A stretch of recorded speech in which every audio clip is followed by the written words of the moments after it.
Hey, I'm John Tabler. Welcome back. And today I'm going to actually do something. I always do experiments with food, and then while I'm cooking, I'm like, I should be recording this. So I'm going to record this because what this is going to be is actually day bread, sourdough bread. We're going to kind of do an experiment. We're not going to go overboard on the time fermenting overnight. It is roughly about 1 o'clock, 1:15 right now. And this morning, earlier, I added to my starter, because I always eat a little bit for health with honey. And so I added a little bit, and it's already bubbled to the top. It was about that high, and it's already completely bubbled to the top.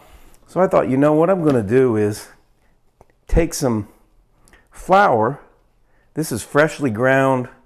Well, actually, this has been in the refrigerator for a little bit, but I ground it myself from wheat, and I'm going to put some of the starter in that I just really added to this morning. And instead of fermenting this overnight, I'm putting about 3 tablespoons, or big heaping tablespoons. It's probably more than 3. And I'm going to get a little bit of purified water.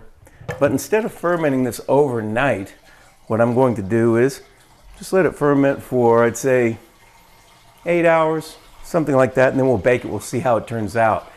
What if you don't do everything the night before? What if you just get up in the morning or at noon or whenever, and you make your bread and you let it sit during the day? Because that starter got completely activated, risen in just 3 or 4 hours. And in that period of time, it rose about 3 inches. So I'm just putting some purified water into this flour. You can always add a little bit more. So just put a little bit, make a dough ball, mix in that 3 tablespoons of starter. Make your dough ball. And I have noticed that if your dough ball is a little too dry, it will have a little bit tougher time raising, like almost like dried glue. You don't want it that dry. You want it like that. So now, that's pretty much the deal with that. Now I'm going to take that flour, and I saved a little bit so I could take my dish towel. This is actually a towel you can get online, a flour, they're called flour towels. They don't have any little pieces of material that would grab onto the dough and cause it to stick. But that's a little bit smaller amount than I usually make, which actually can come out a lot nicer, because sometimes when they're really too big and you put them in the oven and it's a long ways from the center, from the outside, it'll have a little bit tougher time cooking that on the inside. But I'm going to put this just like that, and we're going to come back in a few hours and we'll just bake it the same day and have sourdough bread without waiting all night. We'll just see how that comes out. My estimation is it's going to turn out perfect, because in 8 hours it'll be about 9 o'clock. 7 hours it'll be about 8 o'clock. So sometime in the evening, when that's risen up, we'll come back and bake that for about 30 minutes. We'll see how that turns out compared to doing the more drawn out 2-day process of overnight fermenting. As long as you have enough time for that starter to take effect in that dough, it's going to turn out fine. Now here's what I do now. I just add a couple more tablespoons full of flour back to that starter. Put just a little bit, well, I got some right here actually. Put a little bit of purified water in there. Stir it. Clean that spoon a little bit. And then you can set that aside, but I normally take a thin, just a piece of plastic wrap and put over the top. So we'll be back in a little while and take a look at that and see how it's turned out. Okay, so here we are, about 8 hours right on the dot since I put this dough in the bowl, and you can see it's actually risen really nicely, and I could bake it now. But when I take a little piece and chew on it, which I've already done here, you can see that it still stretches like gum. It's actually the gluten, that gummy substance that's in the wheat. That is the gluten, and it's just like swallowing chewing gum. It's very difficult to digest, and the fermentation process actually dissolves that gluten. And so obviously it has not fermented long enough. I just simply took some and chewed on it and swish it around in your mouth a little bit. Give yourself about 2 minutes. And if it still has gluten in it, it hasn't fermented long enough. Now you could bake it, but you would have, I have to chew that a little bit longer, but you can bake it, but you'll have gluten left in there and the nutrients are not as assimilable. So what I'm going to do actually is wait longer. So my day bread experiment really hasn't worked out for the day. Maybe if I got up, made it at 7 in the morning and went a full 12 hours till 7 at night, but this is going to need longer than 8 hours.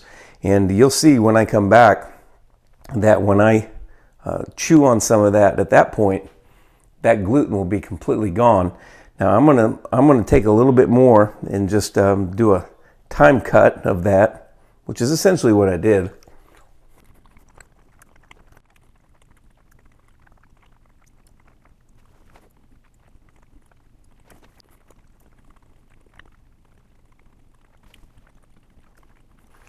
And at about that long, you can tell then that there's still gluten left in there. And so you want to let that ferment out. That's a great test always. You can see if your fermentation has lasted long enough to make the nutrients assimilable and to wipe out the gluten. So I'll come back a little later and we'll test that again. You can do that, just every couple hours. It's going to be, though, not 8 hours. It's going to be much closer to 12 hours.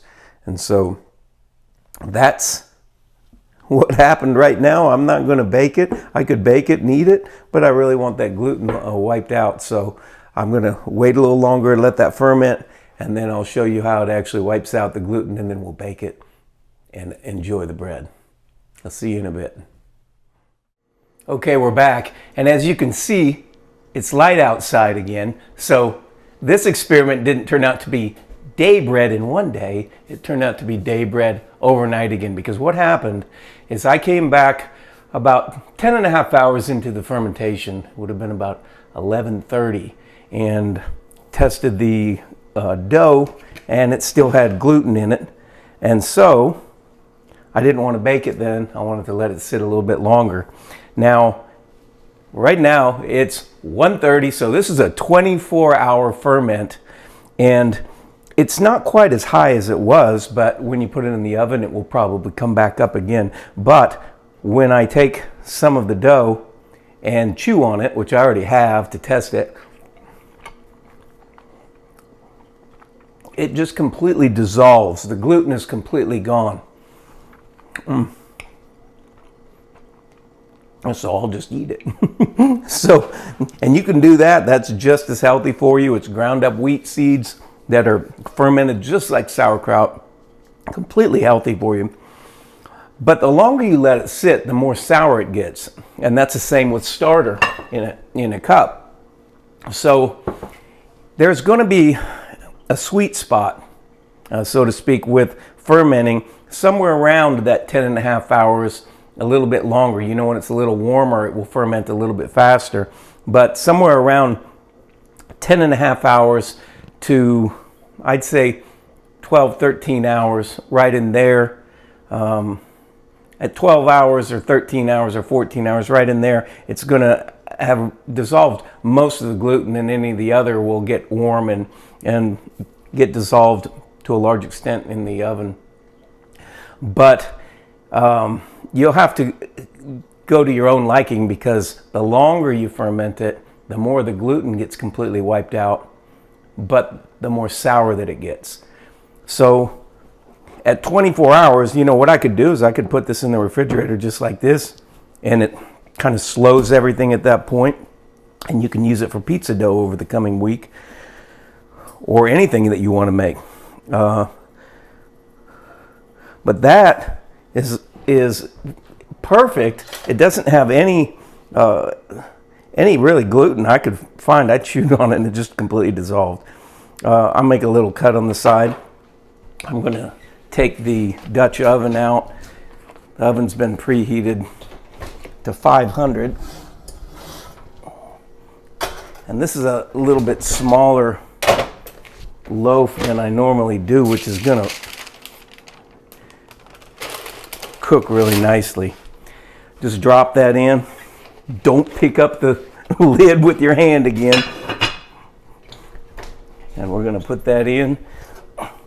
135 right now on that clock. We're going to leave it in about 30 minutes.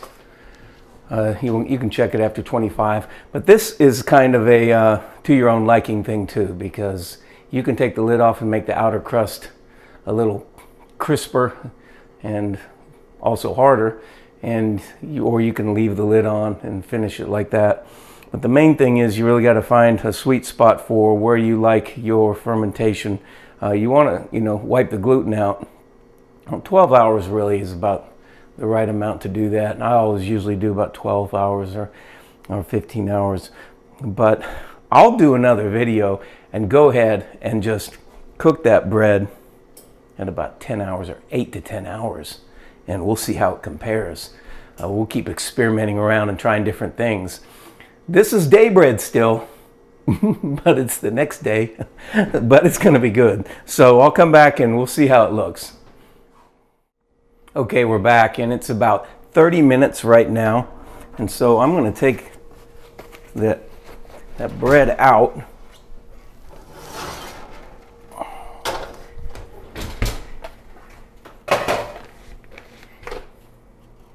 And it feels just about perfect on the outside. Now I use my 2-fork method. It doesn't really leave any marks, so it's fine, but you don't want to touch that Dutch oven. We'll set that on the cooling rack.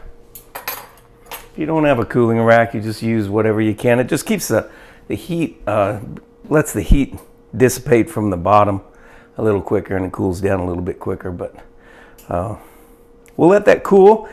I'll cut into it.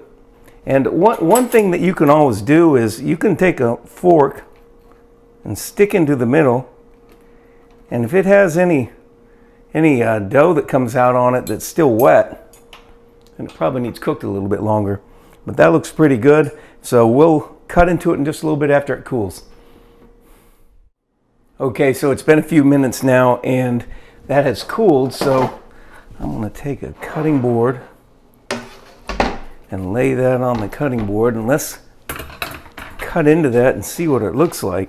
You can see the top where I made that little cut. This is a much more manageable size loaf than some of the great big ones I've made, but you can see on that first cut how great that looks. It's really expanded. Now this is going to be a more dense bread because it has every bit of the wheat kernel in it. All the vitamins, all the bran, everything. But you got to remember, this was fermented for 24 hours. That is really just perfect. And I'm going to taste it.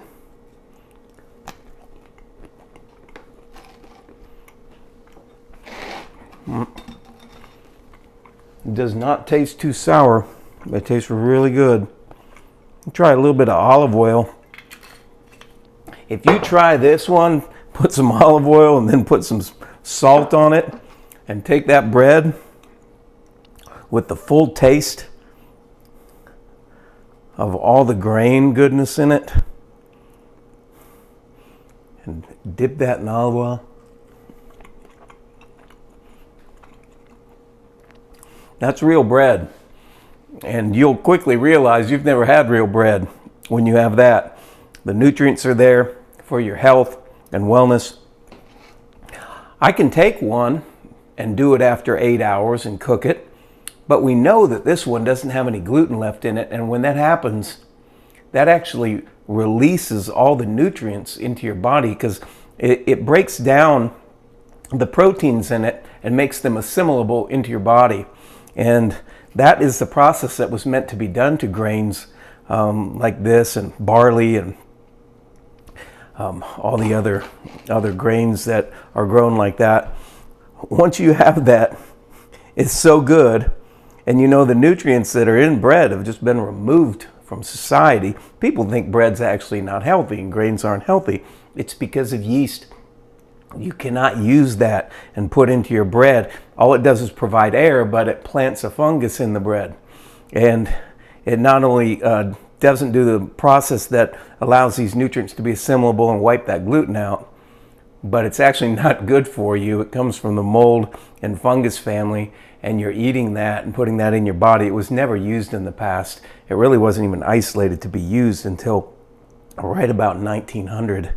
And then started to be used, and that's when bread became so unhealthy. Not to mention the chemical processes that they do to strip that completely free of all nutrients and turn it white. That's the color of bread. That's the grain ground. Anything that's white, imagine what had to be done to it to make grain white. They can't even sell it legally as food. They have to, by law, put vitamins, so-called vitamins, they're really not, but they pass the law standards. They have to put that back in, and that's why it says enriched on the side.